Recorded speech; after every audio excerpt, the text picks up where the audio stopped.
34절부터 43절까지는 모세의 노래라고 할 수 있습니다.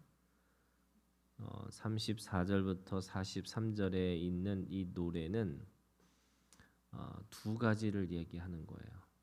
하나는 하나님의 이 긍휼하심이 있다라는 거예요. 이스라엘 백성들을 이방인들을 들어서 하나님이 심판하시겠다라고 하셨죠. 그래서 30절에 있는 말씀에 보면 어찌 하나가 천을 쫓으며 둘이 만을 도망가게 하였으리요 이렇게 돼 있어요. 이방인이 하나라 할지라도 또 이방인이 두 명이라 할지라도 이스라엘의 1000명을 이스라엘의 10,000명을 다 내쫓았을 것이다 이렇게 말씀하시는 거예요. 하나님의 말씀을 듣고 지키고 행하지 않는 사람들에게는 이방인을 들어서 하나님이 치시겠다 이렇게 말씀하신 거죠. 그런데 이방인들이 또 스스로 생각해요. 어떻게 스스로 생각하냐면 자기네들의 힘을 가지고 또 자기들이 믿는 이 이방인의 신들을 통해서 자신들이 하나님을 믿는 이스라엘 백성들을 이겼다고 생각한다는 거예요. 그러니까 그들을 또한 하나님이 내버려 둘 수 없다는 거죠. 그것이 31절에 소돔의 포도나무요 고무라의 밭의 소산이라 이렇게 되어 있습니다. 그러니까 그들이 가지고 있는 소돔과 고무라의 죄악이 있는 거죠. 그 죄악으로 인해서 하나님은 절대로 그들을 또 내버려 둘 수 없다라고 얘기합니다. 그런데 왜 그들의 죄로 인해서 내버려 둘 수 없는 것이 아니고 엄밀히 따지면 하나님의 언약 가운데 있는 백성들을 그렇게 또 포로 가운데 또 그 하나님의 진노 가운데 그들을 또 내버려 둘 수 없을 것이라는 거예요. 그래서 하나님은 반드시 그 이방인들에게도 하나님의 심판이 있을 수 있지만 동시에 이스라엘 백성, 언약의 백성들을 다시 하나님께서 이끌어내시겠다고 말씀하시는 거죠. 그런 의미에서 그것이 하나님의 긍휼의 하나님인 거예요. 하나님은 공의와 정의의 하나님이시기도 하지만 그 공의와 정의 안에는 반드시 긍휼의 마음이 있으시다는 거예요. 그 불쌍히 여기는 마음이 사실은 모든 사람들에게요 우리가 바라볼 수 있는 눈이어야 되는 거죠.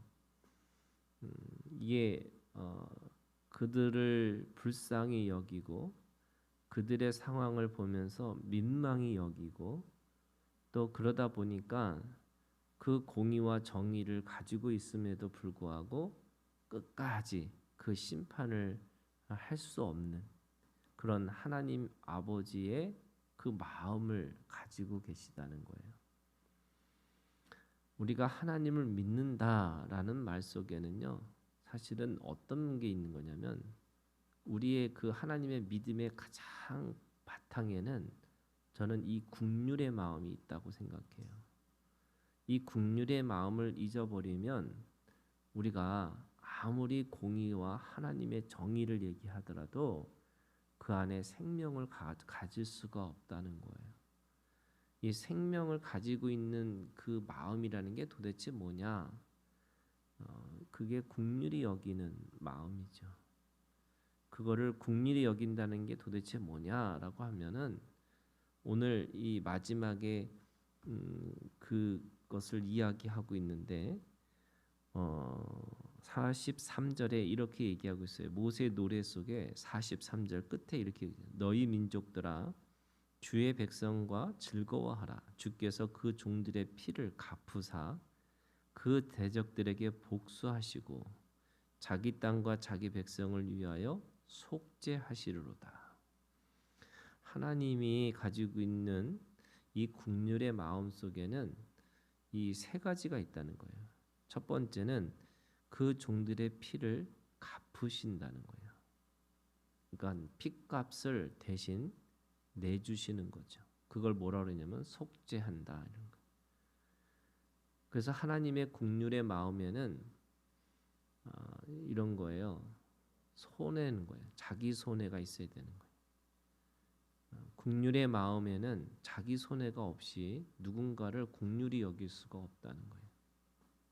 근데 사람들은 손해 보지 않고 뭔가 불쌍한 마음만 가지고 있으면 되겠다 이런 게 아닌 거예요. 하나님의 긍휼의 마음은 대가지불, 스스로 대가지불 하는 거고 스스로 누군가에게 있는 그것들을 내가 대신 갚아주는 거죠. 두 번째는 그 대적들에게 복수하시고, 이 복수라는 게 뭐냐면 긍휼의 마음을 가지고 있는 사람에게는 그 긍휼의 마음 때문에 잘못된 거 그것을 바로 잡아야 된다는 거예요. 그래서 그 긍휼의 마음에는 공의와 정의가 또 숨겨져 있는 거죠. 그냥 불쌍히 여긴다라고 하는 그 마음에 그런 감정에 있는 것만이 있는 게 아니라 잘못된 거, 또 올바르지 않은 것, 그것들을 바르게 고치려고 하는 마음이 긍휼의 마음이라고 하는 거죠. 그리고 세 번째, 자기 땅과 자기 백성을 위하여 속죄한다 그러는데 백성을 위해서 속죄하는 것뿐만 아니라 자기 땅을 위하여 이렇게 돼 있어요. 그러니까 그 속죄의 마음에는 그 사람을 위한 그 모든 것들을 불쌍히 여긴다는 거죠. 그러니까 그 생명을 소중하게 여긴다는 말은 단순하게 그 생명만을 하는 게 아니라 그 생명에 관련된 모든 것들을 위해서 애쓰고 노력한다는 거예요. 예를 들면 요한복음 3장 16절에 하나님이 세상을 이처럼 사랑하사 이렇게 얘기하세요. 하나님이 왜 세상을 사랑하실까?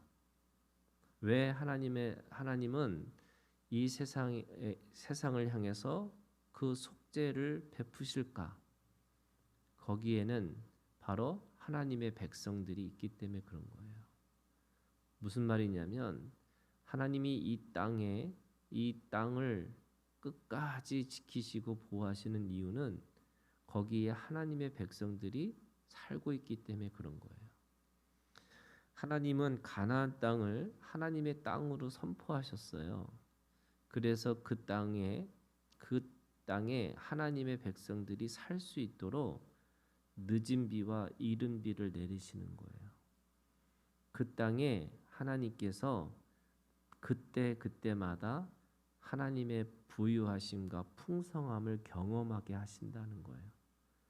그래서 단순하게 내가 용서하고 어떤 그 긍휼의 마음으로 이것이 단순하게 한 생명을 위한 것만이 아니라 그 생명에 관련된 모든 것들을 채워주시는 것이 있는 거예요. 그게 긍휼의 마음이에요. 그게 오늘 이 모세의 노래 속에는 하나님의 긍휼하심, 바로 하나님이 그 이스라엘 백성들을 향한 하나님의 사랑을 말씀하고 있는 거죠. 두 번째, 이 노래 속에는요 39절에 있어요. 이제는 나 곧 내가 그인 줄 알라. 나 외에는 신이 없도다. 나는 죽이기도 하며 살리기도 하며 상하게도 하며 낫게도 하나니 내 손에서 능히 뺏을 자가 없도다. 이렇게 얘기합니다. 바로 하나님만이 유일한 하나님이시다. 다시 말하면 그 이스라엘 백성들에게 아버지는 한 분밖에 없다는 거예요. 다른 신, 다른 것을 통해서 의지하거나 또 그들이 뭔가 피할 곳이 있다고 착각하면 안 된다는 거예요. 그래서 이 모든 것들 속에서 하나님만이 유일한 하나님이 나의 아버지가 되시고 하나님만이 그 이스라엘 백성들이 영원한 생명으로 가게 할 수 있는 유일한 하나님이시다. 유일한 신이다라고 말씀하시는 거죠. 그런 의미에서 그 모든 것들을 이루시고 할 수 있는 이유가 하나님이 40절에 이렇게 있어요. 이는 내가 하늘을 향하여 내 손을 들고 말하기를 내가 영원히 살리라 하였노라. 영원한 생명을 가나안 땅에서 살기를 원하시는데 바로 하나님만 바라보고 살으라는 거예요. 사람들이 그런 거잖아요. 왜 기독교의 신은 왜 이렇게 배타적이냐고. 모든 거를 다 그래서 예를 들면 인디안의 신들을 보면 모든 만물을 신으로 부르는 거잖아요. 그래서 바위도 신이고 나무도 신이고 모든 것들을 하나님의 신적인 존재로 바라봐야 되는 거 아니냐 이렇게 얘기를 하는 거잖아요. 그런데 여러분 그 안에는 뭐가 있냐면 하나님의 인격이 있는 게 아닌 거예요. 그냥 모든 것들을 그냥 신적인 것으로 생각하고 그걸 통해서 뭔가 자신의 욕망을 채우려고 하는 것밖에 없어요. 그런데 우리가 율신이라는 말은 바로 하나님만이 그분이 인격적이시고 그분만이 살아계신 진짜 하나님이시고 동시에 배타적일 수밖에 없다는 말은 그분만이 온전한 사랑을 베푸시고 또 그 사랑이 다른 것을 바라보지 않는다라는 뜻이 되는 거예요. 그러면 어떤 일이 벌어지냐면 그 배타적인 사랑은 모든 걸 배타적으로 보는 게 아니라 그분만을 통해서 다가오는 하나님의 사랑을 경험한 사람만이 이제는 모든 것을 할 수 있는 거라는 거죠. 그래서 사실은 그분만을 바라본다는 게 배타적인 게 아니고요. 그분만을 바라보는 것만이 온전한 관계를 맺을 수 있다는 거예요. 모든 사람을 다 관계하는 게 아닌 거잖아요. 그러니까 오늘 우리가 하나님을 경험한다는 거는 그분만을 내가 사랑하고 그분만을 통해서 유일한 하나님이라는 것을 우리가 고백하고 살아야 된다라는 거죠. 그래서 이 모세의 노래 속에는 하나님의 긍휼하심과 하나님의 그 유일한 하나님이시라는 것을 고백하면서 살아라. 그러면서 44절부터 52절에는요. 그 모세가 그 노래를 마치고 그가 죽음의 길을 갈 수밖에 없다라는 걸 얘기해요. 50절에 이렇게 얘기합니다. 네 형 아론이 호르산에서 죽어 그의 조상에게로 돌아간 것 같이 너도 올라가는 이 산이 뭐냐면 49절에 느부산에서 그가 죽을 거라고 얘기하고 있는 겁니다. 근데 그 느부산에서 뭐 하느냐? 바로 들어갈 그 땅에 대해서 바라보고 그 땅을 향해서 하나님 앞에서 어떻게 보면 이 노래를 부르면서 그 사람들에게 이야기하라는 거죠. 뭘 얘기하느냐면 46절에 이렇게 합니다. 그들에게 이르되 내가 오늘 너희에게 증언한 모든 말을 너희의 마음에 두고 너희 자녀에게 명령하여 이 율법의 모든 말씀을 지켜 행하게 하라. 그 이스라엘 사람들에게 다시 말해서 가나안 땅에 살아갈 수 있는 사람들에게 꼭 잊지 말고 이 모세 자신의 간증이죠. 자신의 이 노래를 통해서 하나님 앞에서 그 가나안 땅에 영원한 삶으로 살아날 수 있도록 부탁하고 그 모세는 죽음을 갑니다. 근데 죽는 이유가 뭐냐면요. 이런 거예요. 51절에 이는 너희가 신 광야 가데스의 무리바의 물가에서 이스라엘 자손 중 내게 범죄하여 내 거룩함을 이스라엘 자손 중에서 나타내지 아니한 까닭이다. 모세가 왜 죽었을까? 사실은 그 모세의 이 죽음은 그 무리바의 그 사건이라는 게 뭐냐면요. 두 번의 사건이 있었어요. 하나는 그들이 물을 달라고 하니까 하나님이 바위를 치라고 하셨잖아요. 그래서 그 바위를 치면서 그 바위에서 물이 나오는 거예요. 그런데 두 번째 이 무리바의 사건은 처음에 일어난 게 아니고요. 나중에 또 일어났어요. 그때는 뭐라고 말씀하셨냐면 하나님이 그냥 말씀으로 그 바위에게 말을 하라는 거예요. 선포하라는 거예요. 근데 왜 이 사건이 중요한 거냐면요. 사람들은 말씀을 듣고 말씀을 듣고 지키고 행한다라는 말을 내가 말씀을 들었어요. 그리고 그 말씀을 내가 새김질하고 있으면 그것을 내가 뭔가를 해야 된다고 생각하는 게 있어요. 그게 행함이라는 게 뭔가를 해야 된다고 생각하는 거잖아요. 그런데 엄밀히 따지면 그 말씀이 말씀으로 되게 하라는 거예요. 이게 무슨 말이냐면 사람들은 다 말씀을 듣고 내가 뭔가를 해야 된다고 생각하기 때문에 자꾸 행하는 것에 관심이 있어요. 근데 그래서 뭐냐면 말씀을 붙든다. 그래서 아브라함도 창세기 12장에 있는 말씀에 보면 말씀을 붙들고 이렇게 돼 있어요. 그런데 그것 때문에 또 넘어져요. 왜? 내가 붙들라고 하기 때문에 그래요. 그런데 이 나중에 가면 어떻게 되었냐면요. 말씀에 이끌려 가는 거예요. 말씀에 붙들려 가는 거예요. 그러니까 모세가 처음에는 그 바위를 치라고 했었던 그 하나님의 말씀에 그 치는 행위를 해요. 그런데 두 번째는요. 그 40년 거의 40년 다 됐을 때 이제 가나안 땅으로 들어가는 순간에 하나님께서 뭐라고 말씀하시냐면 그냥 말씀으로 어떻게 보면 선포하라고 하신 거예요. 그냥 말씀으로 선포하기만 하면 그 바위에서 물이 나온다는 거예요. 그런데 모세가 어떻게 하냐면요. 똑같이 쳐요. 그 친다라는 게 뭐 그 나중에 보면 이게 뭔가 화가 나서 치는 것처럼 보이지만 사실은 모세의 자기의 행위가 있는 거예요. 자기가 그걸 할 수 있다고 생각하는 거예요. 우리가 가끔 우리가 말씀을 내가 지키는 것처럼 착각하게 돼 있어요. 그래서 뭔가 하나님 앞에 성화를 이루는 것도 뭔가 착한 일을 하는 것도 다 내가 뭔가 해야 된다고 생각하는 거예요. 그게 아니고요. 이신칭의처럼 이신성화예요.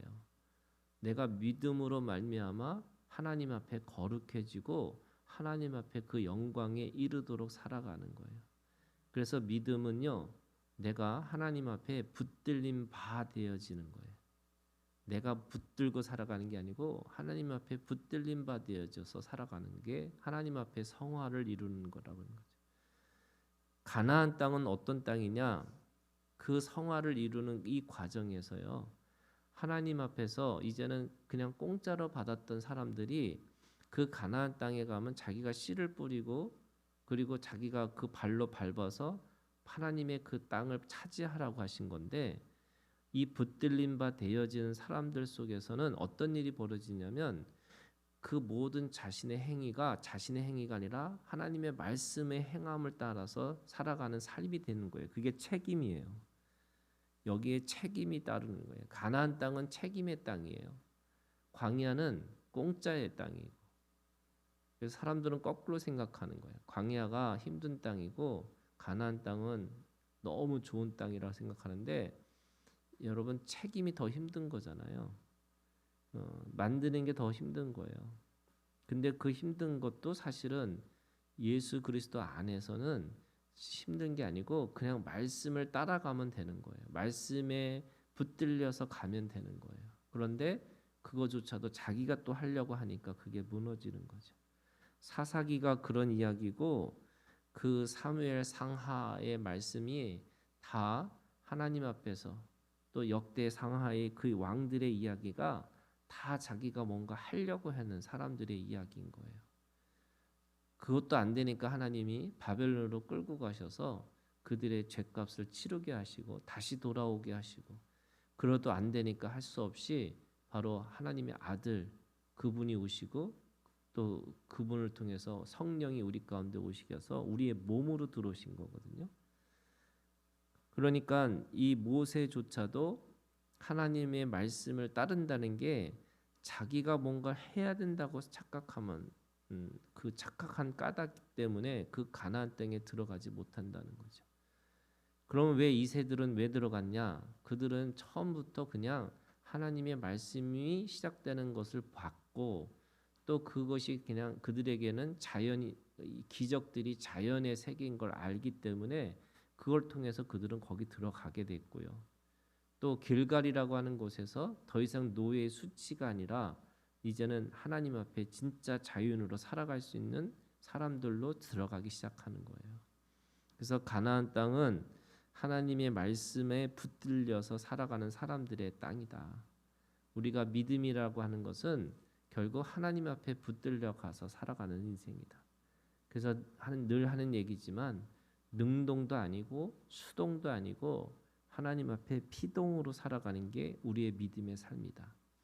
그래서 내가 뭘 하겠다가 아니고 또 하나님 어떻게 하세요? 보여주세요. 이것도 아니고 하나님이 말씀하시면 말씀하시는 대로 이끌려 가는 거죠.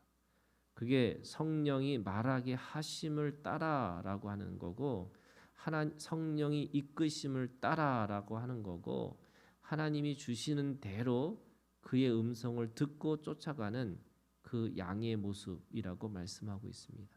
오늘도 우리 안에 그 양의 기질, 양의 체질처럼 말씀을 듣고 음성을 듣고 주님을 쫓아가는 오늘 우리가 되기를 주님의 이름으로 축원합니다.